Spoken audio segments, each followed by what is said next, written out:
तो आदाब, नमस्कार, गुड इवनिंग, सत श्री अकाल। एक बार फिर आप तमाम लोगों का स्वागत है क्राइम तक की कहानी के इस एपिसोड में। उम्मीद है पूरी फैमिली अच्छी होगी, अपना ख्याल रख रही होगी। 54 साल पहले एक कत्ल होता है। उस दौरान में पुलिस की टीम लगातार उस कत्ल की जांच करती है, तफ्तीश करती है। जितने भी संदिग्ध सस्पेक्टेड थे उन सबसे पूछताछ होती है। क्राइम सीन से सारे एविडेंस कलेक्ट किए जाते हैं, लोगों से पूछताछ होती है। पुलिस की कई टीमें इस केस में लगा दी जाती हैं। लेकिन हफ्ता, महीना, साल, बरसों बीत जाते हैं, लेकिन कातिल का सुराग नहीं मिलता। धीरे धीरे पुलिस भी उदासीन हो जाती है और लगता है कि अब इतने बरस बीत गए, कहाँ कातिल को ढूंढना। लेकिन एक चीज़ अच्छी होती है और वो ये कि मौका वारदात से जितने भी सबूत या एविडेंस कलेक्ट किए गए थे वो बाकायदा पुलिस की निगरानी में एक स्टोर रूम में रखा होता है। कातिल का सुराग नहीं मिलता। 54 साल बीत जाते हैं। 54 साल जब होने वाले होते हैं उससे 1-2 साल पहले, यानी जब 52 साल हो गए, तो इस केस को कुछ फॉरेंसिक टीम और उस वक्त के कुछ डिटेक्टिव पुराने केसों को खंगालते हैं, उस पर नज़र डालते हैं कि ऐसे कौन कौन से हमारे केसेस हैं जो अभी भी हम लोगों के लिए एक बदनुमा दाग हैं, जिनको हम सुलझा नहीं सके, जिसमें इंसाफ नहीं दिला सके। तो ऐसे बहुत सारे केस आते हैं। उसमें 54 साल पुराना यह कत्ल का केस भी आता है। केस के ऊपर फिर से नज़र डाली जाती है, डिटेक्टिव की टीम लगाई जाती है और कहा जाता है कि 54 साल पुराने केस को अब सुलझाने की बारी है। क्योंकि एक चीज़ मौजूद थी और वो थी क्राइम सीन से बरामद तमाम चीज़ें। और उन तमाम चीज़ों में एक बहुत ही छोटी सी चीज़ थी, एक सिगरेट का बट। सिगरेट पीने के बाद किसी ने फेंका था और वो लाश के पास से बरामद हुई थी। तो वो भी था। कहा गया कि चलो दोबारा जांच करते हैं, और दोबारा जांच शुरू हुई। और अभी 2 दिन पहले, यानी कि आज 23 है, 21 फरवरी की बात है।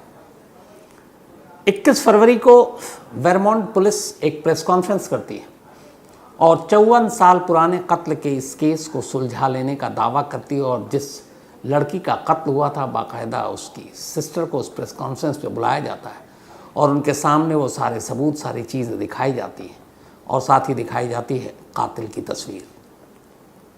कातिल का नाम मिल चुका था, कातिल के ख़िलाफ़ तमाम सबूत मिल चुके थे, लेकिन कातिल को पुलिस अब पकड़ नहीं सकती थी।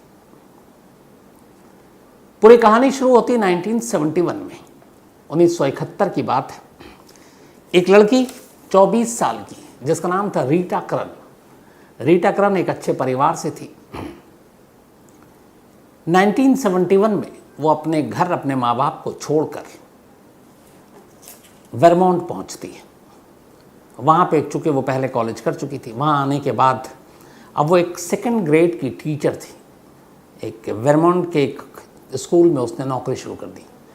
लेकिन इस नौकरी के साथ साथ वो अपनी आगे की भी पढ़ाई करती, साथ ही अपने खर्च के लिए पार्ट टाइम एक मोटेल में काम भी करती थी। तो माँ बाप का घर छोड़कर एक अनजाने शहर में वो पहुंचती है और फिर अपनी नौकरी करती है, पढ़ाई करती है, साथ में 2nd ग्रेड की टीचर है। उम्र सिर्फ 24 साल है। और वहीं उसी शहर में, फिर ये अमेरिका का एक स्टेट है वेरमॉन्ट, उसी शहर में, उसकी राजधानी में वो एक अपार्टमेंट में किराए पर रहने लगती है। जिस अपार्टमेंट में वो रहती है उसमें 3 और लड़कियाँ थीं। तीनों उसके लिए अनजान और वो तीनों के लिए अनजान। तो वहीं एक अपार्टमेंट में ये लोग रहा करते थे। उस वक्त का माहौल बहुत अच्छा था। क्राइम और ये सारी चीज़ें से लोगों का दूर दूर का वास्ता नहीं था। लोग बेफिक्र थे, यहाँ तक कि दरवाज़ा खोलकर अपना कहीं भी आ जा सकते थे। तो रीटा करन भी इन चीज़ों को जानती थी, लेकिन उसकी ज़िंदगी इतनी हेक्टिक थी, पढ़ाई, फिर पढ़ाना, फिर पार्ट टाइम मोटेल में काम करना, तो उसे वक्त नहीं मिलता था। अपार्टमेंट सिर्फ एक तरह से वो सोती थी आकर। 19 जुलाई 1971 की रात आती है। रीटा करन की तीनों जो अपार्टमेंट की पार्टनर थी, रूम पार्टनर, वो कहीं गई हुई थी। तीनों अलग अलग लेट नाइट पार्टीज या कुछ होगा। रीटा करन अकेली थी। देर रात उसकी पहली पार्टनर जब लौटती है तो वो चीख पड़ती है। घर का दरवाज़ा खुला हुआ था। रीटा करन की लाश फर्श पर थी, खून बह रहा था, गले में कुछ फंदे जैसे चीज़ थी। वो भाग कर निकलती है, चीखती है, बाकी लोग आते हैं, पुलिस को कॉल किया जाता है, पुलिस मौके पर पहुंचती है। रीटा करण की बड़ी बेदर्दी से हत्या की गई थी। उसका गला घोटा गया था, उसको ये साथ सेक्सुअल असॉल्ट का भी केस था। ऐसा लगता था उसका रेप भी हुआ है, फिर उसके बाद कत्ल किया गया है। कातिल ने बहुत बुरी तरह मारा है। अब इसके बाद डिटेक्टिव एंड तमाम लोग वहाँ पर पहुँचते हैं। कमरे से हर चीज़ को उठाया जाता है एविडेंस के तौर पर। लोगों से पूछताछ की जाती है। 71 की बात है, इसलिए सीसीटीवी कैमरा वगैरह था नहीं। पुलिस तमाम अपार्टमेंट, आखिरी बार कौन मिला, कहाँ मिला, जो रीटा के दोस्त थे उनसे पूछताछ होती है। इन तमाम पूछताछ के बाद पुलिस 13 ऐसे लोगों को ज़ीरो इन करती है जिनके ऊपर कुछ शक था। शक की वजह यह थी कि वो लोग थे जिनसे आखिरी बार रीटा करण की मुलाकात हुई, या कहीं ना कहीं वो अपार्टमेंट या फिर रीटा के साथ आखिरी बार देखे गए थे। तो क्राइम में अक्सर ये होता है कि जो क्राइम से पहले आखिरी बार या आखिरी कॉल, आखिरी बातचीत, वो कहीं ना कहीं शक के घेरे में होता है। तो उस वक्त भी यही सारी चीज़ें थी। हालांकि उस वक्त ना मोबाइल था, ना फॉरेंसिक साइंस ने भी इतनी तरक्की नहीं की थी। तो तमाम लोगों से पूछताछ हुई। 13 लोगों को पुलिस ने ज़ीरो इन किया। उन 13 से अलग अलग पूछताछ की गई, लेकिन उन 13 के बयानों से ये पता चला कि जब कत्ल हुआ तब उनकी मौजूदगी कहीं और थी और उसकी गवाही देने के लिए तमाम लोग थे। तो एक वक्त में एक शख्स 2 जगह तो हो नहीं सकता। अब या तो ये तो बहुत मुमकिन है कि जो गवाह है वो झूठ बोल रहा हो, लेकिन पुलिस के पास अपनी जितनी मशीनरी थी उसका इस्तेमाल करते हुए कातिल तक पहुंचने, कत्ल की वजह जानने की पूरी कोशिश की। अब कत्ल की वजह जानने की कोशिश की, लेकिन एक चीज़ जो सामने आई वो ये थी पोस्टमार्टम रिपोर्ट में कि रेप भी हुआ है। तो इसका मतलब है कि मोटिव रेप ही हो, लेकिन रेप जिसने किया वो कोई जानकार हो। तो पुलिस इस तरीके से इस केस को सुलझाने की कोशिश करती रही। तमाम सबूत उठा चुकी थी। वहीं लाश के पास एक सिगरेट का बट पड़ा मिला था। अब पता चला कि रीटा सिगरेट नहीं पीती। ये भी पता चला कि उसके कमरे में जो 3 लड़कियां रहती हैं और उनमें से कोई भी स्मोक नहीं करता। तो पुलिस को लगा कि ये सिगरेट का बट जो है ये कातिल का हो सकता है। वो रीटा के कपड़े, ये सारी चीज़ें सहेज कर रख ली गई ताकि केस में आगे काम आ सके। कई दिन बीत गए, कातिल का कोई सुराग नहीं मिला। इसके बाद रीटा को उसके धार्मिक रीति रिवाज के हिसाब से दफना दिया गया। पुलिस केस पर काम करती रही। धीरे धीरे वक्त बीता, कई डिटेक्टिव आए, कई चले गए, लेकिन ये केस सॉल्व नहीं हुआ। और उस वक्त इस केस का जो खौफ था ये हुआ कि इस शहर में जहाँ पे रीटा रहा करती थी, लोग बड़े बेखौफ रहते थे। दरवाज़ा अमूमन खोल कर आते और जाते थे क्योंकि इस तरह के क्राइम होते नहीं थे। लेकिन रीटा के इस खौफनाक कत्ल और रेप के केस ने लोगों को डरा दिया और बदलाव ये आया कि लोग अब डरने लगे।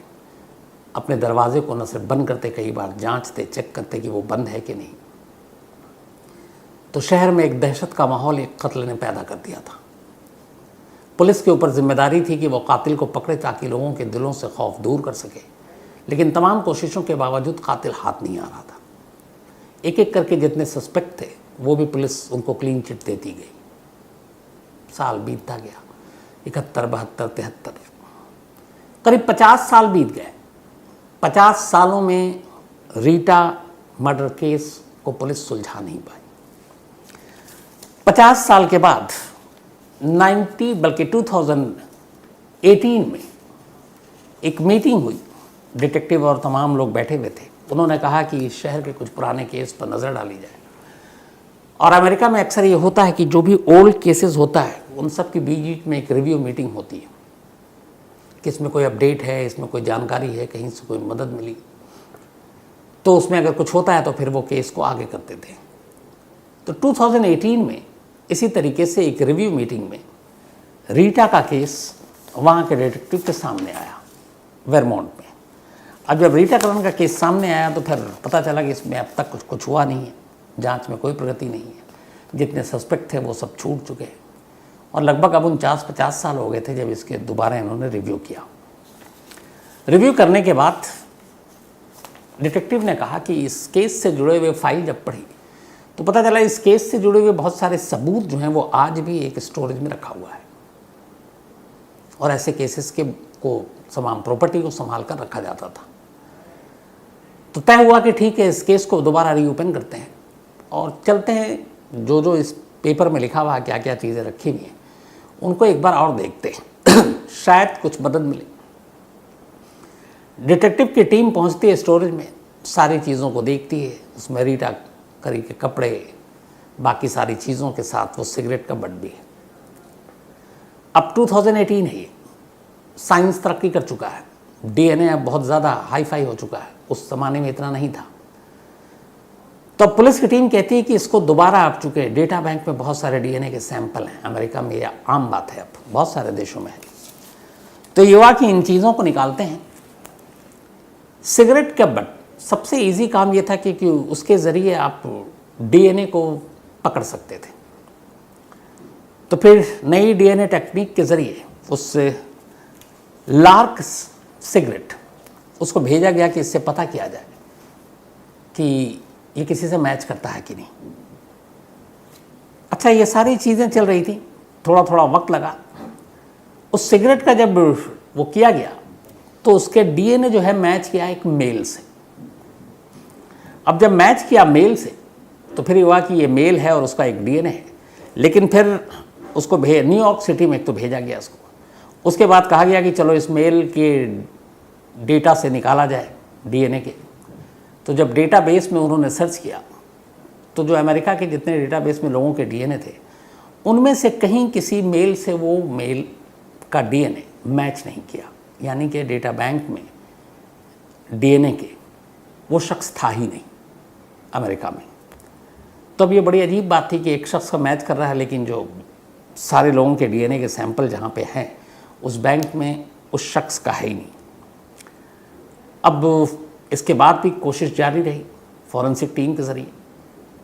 2022 आ गया, 18 में ये खुला था। 2022 आने के बाद उसमें बहुत सारी चीज़ें करती रही पुलिस, चुपचाप खामोशी से, फॉरेंसिक एक्सपर्ट्स की मदद से। 2022 में ये हुआ कि अचानक कि अब इस खाली सिगरेट के बट से चलो इतना तो पता चला एक मेल है, आगे की जानकारी कैसे मिले, क्योंकि डेटा बैंक में मिल नहीं रहा। तो जिस वक्त ये कत्ल हुआ था रीटा का, उसने जो कपड़े पहन रखे थे वो कपड़े भी स्टोरेज में रखे हुए थे एक एविडेंस के तौर पर। अब डिटेक्टिव की टीम वो कपड़े उठाती है और उसको भेजती है फॉरेंसिक एक्सपर्ट्स, डीएनए एक्सपर्ट्स के पास, और कहती है कि अब आप जो नई टेक्निक है उसके ज़रिए इन कपड़ों से अगर आपको लगता है कि कुछ ज़्यादा डीएनए मिल सके तो उससे मदद मिल सकती है। तब उस कपड़ों को फिर से टेस्ट किया गया और उस कपड़ों पर जो डीएनए के सैंपल थे उसमें रीटा के अलावा एक और मिला। अब उसकी जांच हुई, जेनेरोलॉजी एक्सपर्ट ने इसकी पूरी जांच की। जब जांच की तो फिर इस बार जांच करने के बाद जो डीएनए मिला वो डेटा बैंक में एक शख्स से मैच कर गया। उस शख्स का नाम था विलियम डी रूज। अब पुलिस ने जब मैच किया तो एड्रेस निकाला, दूसरी चीज़ अब मैच कर गई। 1971 में विलियम उसी जगह, उसी शहर और उसी अपार्टमेंट के करीब रहा करता था। तो अब ये दो चीज़ें इत्तफाक नहीं हो सकती। अब पहली बार टीम को लगा कि हमने बहुत अच्छा काम किया है। करीब 54 साल अब हो चुके थे, केस सुलझ गया है। बट उन्होंने फिर उसके बारे में पूरा पता लगाना शुरू किया। 54 साल पुरानी चीज़ें थी, वह वो कहाँ है। धीरे धीरे पुलिस की टीम लगी, मुखबिर की टीम लगी, डिटेक्टिव लगे, तफ्तीश हुई तो पता चला जो कि आखिर ये विलियम डी रूज है कौन। तो पूरी जांच के बाद विलियम की कहानी सामने आई। पता चला कि जब रीटा उस अपार्टमेंट में रहा करती थी उससे थोड़ी ही दूरी पर विलियम रहा करता था। रीटा के कत्ल से 15 दिन पहले विलियम ने शादी की थी और शादी करने के बाद वो अपनी वाइफ के साथ अपार्टमेंट के करीब एक रेंटेड हाउस में रह रहा था। 9 जुलाई, जिस रात कत्ल हुआ रीटा का, अब उस रात की कहानी को जोड़ना था कि 9 जुलाई को ये कहाँ था, इसकी मौजूदगी कहाँ थी। जिस लेडी से विलियम ने शादी की थी पुलिस उस तक पहुंची। अभी तक विलियम हाथ नहीं आया। उस तक गई, उससे पूछा कि ये विलियम डी रूज, आपने शादी की थी 1971 में, और इन लोगों ने शादी की थी जून के महीने में, और 9 जुलाई को रीटा का मर्डर हुआ था, और जून के इन्होंने 3rd वीक में शादी की थी। तो उसने कहा हाँ मैंने शादी की थी, और जब उससे पूछा गया कि 9 जुलाई की रात आप दोनों कहाँ थे, तो उसने कहा कि 9 जुलाई की रात को ही मेरा झगड़ा हुआ था विलियम से, और उस झगड़े के बाद देर रात वो घर से गुस्से में बाहर निकल गया था। बाहर निकलने के बाद वो अर्ली मॉर्निंग वापस लौटता है, वापस आया और फिर सो गया। चूँकि हम दोनों में झगड़ा था तो बात हुई नहीं, वो भी गुस्से में निकल गया था। फिर उसने सुबह मुझसे कहा कि अगर अच्छा, ये पहले थोड़ा सा क्रिमिनल बैकग्राउंड रहा, कई बार उसको पुलिस ढूंढ चुकी थी कुछ मारपीट और इन सारी चीज़ों में। एक बार किसी को चाकू घोंप दिया था, एक लेडी को। तो इसने कहा कि देखो एक पड़ोस में मर्डर हुआ है, तो अगर पुलिस आए पूछे तो तुम ये बता देना कि मैं रात को कहीं गया नहीं था, यहीं था, क्योंकि वो मुझे फंसा देंगे, क्योंकि मैं ऑलरेडी पुलिस के लिस्ट में रहा हूँ पुराने केसेस में। तो उसकी वाइफ को भी ये बातें मालूम थी कि हाँ ये रहा है, पुराना क्रिमिनल, इसका रिकॉर्ड रहा है, तो पुलिस इसको तंग कर सकती है, पर उसे यकीन था कि वो ऐसा कुछ करेगा नहीं। तो उसने ये बात उसे बताई। उसके बाद क्या हुआ कि इस कत्ल के जुलाई के आखिर में दोनों अलग हो गए। विलियम अलग हो गया, उसने अपनी वाइफ को छोड़ दिया, और विलियम वहाँ से थाईलैंड चला गया। थाईलैंड जब चला गया तो पता चला इधर विलियम की वाइफ ने दूसरी शादी कर ली, तो पुलिस ने उसका थाईलैंड से कुंडली निकालना शुरू किया। तो पता चला कि हाँ वो थाईलैंड पहुँचा था। थाईलैंड जाने के बाद वो वहाँ मॉन्क बन गया और वहीं रहने लगा। बीच में एक बार 1974 में वो यूएस दोबारा लौटा था, जब शुरुआत में गया मॉन्क बनने से पहले, और तब पता चला कि उसकी एक दूसरी बीवी भी थी जो यूएस में ही रहती थी। तो वो उससे मिलने के लिए आया और वापस चला गया थाईलैंड, और फिर वहीं मॉन्क बनकर रहने लगा। पुलिस को अब लगा कि चलो विलियम तक पहुँचेंगे, विलियम के गिरबान पर हाथ है, 54 साल पुराना केस सॉल्व करेंगे। लेकिन तब भी एक बड़ी और बुरी खबर और सामने आई, और पता चला कि 1986 में ड्रग्स के ओवरडोज की वजह से विलियम डी रूज की मौत हो चुकी है। यानी कि रीटा के कत्ल के ठीक 15 साल के बाद, 15 साल के बाद उसकी मौत हो चुकी थी 86 में। और रीटा के कत्ल के 54 साल के बाद डीएनए की नई टेक्नोलॉजी की वजह से, एक पहले सिगरेट के बट ने एक सबूत दिया कि एक मेल का डीएनए बताया, देन रीटा के पहने कपड़ों ने दूसरा सुराग दिया, और उस डेटाबेस की वजह से डीएनए मिला, और डीएनए विलियम से मिला। तो वहाँ तक पुलिस पहुँची, वाइफ तक पहुँची। लेकिन इन सारी चीज़ों के बावजूद जो कातिल था रीटा का, उसे कानून सज़ा देता, शायद उससे पहले ऊपर वाले ने उसे सज़ा दे दी। लेकिन फिर भी चूँकि रीटा के घर वाले ये जानना चाहते थे कि आखिर उसकी बेटी के साथ ऐसा किसने किया, वो कौन कातिल है, कौन रेपिस्ट है, ताकि सुकून मिले उन्हें इस जवाब का। कई बार ये सवाल बड़े बेचैन करते हैं अगर किसी के साथ क्राइम हो कि किसने किया, क्या किया। तो अगर जवाब नहीं मिलता है तो आदमी ज़्यादा बेचैन और परेशान रहता है। लेकिन 54 साल बाद ही सही, वेरोन पुलिस ने रीटा की सिस्टर को बुलाया, और परसों 2 दिन पहले एक प्रेस कॉन्फ्रेंस की, और उस प्रेस कॉन्फ्रेंस में विलियम की भी तस्वीर दिखाई गई, पूरी कहानी बताई गई। जो फॉरेंसिक की टीम थी, जो डॉक्टर थे जिनकी अगुवाई में ये केस सॉल्व हुआ, वो लोग भी वहाँ मौजूद थे, और फिर पूरी डिटेल में बताया गया कि 54 ईयर ओल्ड मर्डर केस को किस तरीके से उन्होंने सुलझा दिया है। और इस तरह अब ये केस क्लोज़ हो गया। क्लोज़ होना भी था, क्योंकि जिसका कत्ल हुआ वो तो इस दुनिया में है नहीं, जिसने कत्ल किया वो भी इस दुनिया में नहीं, तीसरा कोई अक्यूज़ था नहीं। तो इसीलिए इस केस को 54 साल के बाद सुलझाने के साथ ही फ़ौरन क्लोज़ भी कर दिया गया। तो ये थी कहानी 54 साल बाद सिगरेट के बट से और फिर कपड़े से जो सुलझी। अब इस कहानी को ख़त्म करूँ उससे पहले, नेत्रे पुजार, इनका आज जन्मदिन है, तो हैप्पी बर्थडे नेत्रा। और ये विकास पुरोहित की वाइफ हैं। साथ ही तनिष्का साथी, इनका भी आज जन्मदिन है, तो हैप्पी बर्थडे तनिष्का। और ये रोहित शाही की सिस्टर है। साथ ही अमूल्य, इनका भी जन्मदिन है, तो हैप्पी बर्थडे अमूल्य। इसके अलावा निखत प्रवीण, इनका भी आज बर्थडे है, तो हैप्पी बर्थडे निखत। और ये शौकत ने भेजा है। इसके अलावा गुंजन, इनका भी आज जन्मदिन है, तो हैप्पी बर्थडे गुंजन, मोहित ने भेजा है। साथ ही श्रेया व्यास, थैंक यू सो मच, आपने जो मेल लिखा और आपकी बिटिया की जो कहानी है, अफसोसनाक भी लेकिन खुशी भी, हौसला भी है। इनकी जो कहानी थी, इनकी 10 साल या 8 साल की एक बेटी ने कैसे कोरोना काल में एक तकलीफ़ झेली और हॉस्पिटल में रही, हिम्मत दिखाया, उसी दौरान पढ़ाई भी की, हर तरह से मतलब हौसला भी रखा, और पूरे परिवार ने जिस तरीके से सपोर्ट किया, साथ दिया, तो thank you so much Shreya Vyas ji. और ऊपर वाला आपकी बिटिया को हमेशा अच्छा भी रखे। और आपने पूछा मधुमिता केस में अपडेट तो कुछ नहीं है। अमरमणि और वो दोनों जेल में हैं, लेकिन जेल में कम रहते हैं, हॉस्पिटल में अब भी ज़्यादा हैं, तो इसी तरीके से बस चल रहा है, बाकी केस में कोई अपडेट नहीं है। साथ ही Dipanshu Sharma, thank you so much आपके मेल के लिए। इसके अलावा सीमा बोहरा जी, ये थाईलैंड में हैं, और थैंक यू सो मच सीमा जी आपके मेल के लिए।